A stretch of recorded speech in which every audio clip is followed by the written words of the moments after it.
Joining us now is Joe Hinrichs, CEO of CSX. Joe, thanks so much for joining us. Good morning, Frank. Thanks for having me. All right, so last earnings, Joe, you said tariffs aren't really a problem yet, at least not for those results. But what are you seeing today, just a couple days later, a couple weeks later, and also going forward? How big of an impact are tariffs going to have on the economy? You have so much visibility through so many different companies.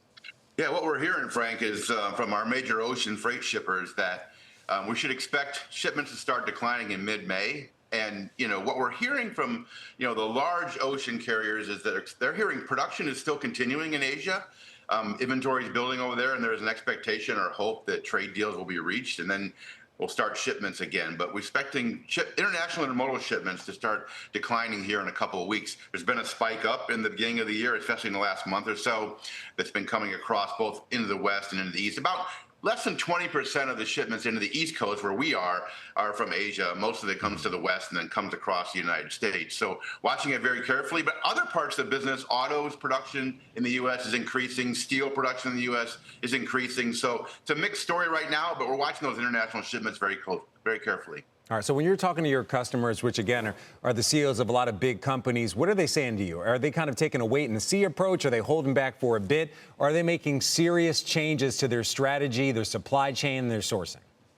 Well, on the automotive side, they're definitely making changes. You heard the president last night. They're trying to make sure that they have, production capacity in the U.S., trying to make the volume. Mexico and Canadian production has come down a little bit, and I would expect, given what was announced last night, that, the auto part stuff should start to, migrate some of that back into the U.S. The rest of our customer base is kind of wait and see. The uncertainty is real, and they're wait and see to see what happens on these trade deals, but also, just general overall with the economy. Does the reconciliation bill get done? Do we get certainty on what's happening with taxes and what's happening with the GDP and with consumers in general? I'd say most of our, customers are talking about where's the consumer going and where's the general economy going to go, given all this uncertainty and, fragility in the market. All right, we had the CEO of the National Association of Manufacturers on a bit earlier. He says the tax cut bill needs to be a permanent thing to give a lot of these companies assurances that if they move their businesses and their sourcing and their manufacturing back to the U.S., that they're going to have a stable tax situation. You're also a member of the Business Roundtable. You also meet with other CEOs under those auspices, if you will. What are they saying about taxes? I know we're talking a lot about trade, but what about taxes?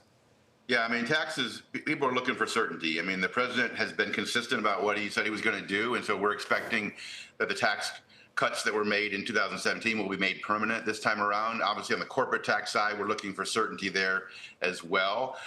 There's a lot of activity around the, advanced or budget or depreciation, and can we take bonus depreciation and make that happen? So that's one thing that's very interesting to a lot of us, especially as here at CSX. But it's really about certainty. Can we plan? Can we get, what can we know what's going to happen, and can we run the business accordingly?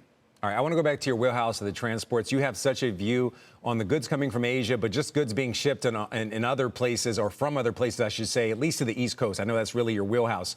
A lot of concerns about empty shelves coming up in mid-May, supply shortages. What is your view when it comes to that? And also, if people have slowed down their ordering from Asia and other places, how long is it going to take to ramp all that back up and get things back supplied?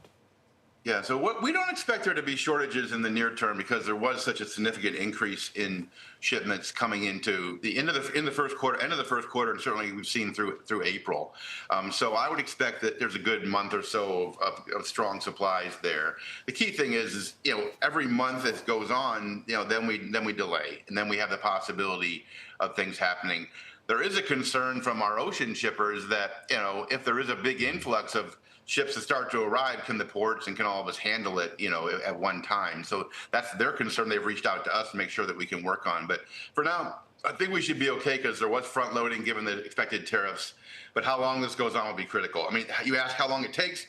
You're talking 4 to 6 weeks at minimum to get things into the system. So that bubble will happen if we don't get some of these trade deals going. Joe, can I put you on the spot?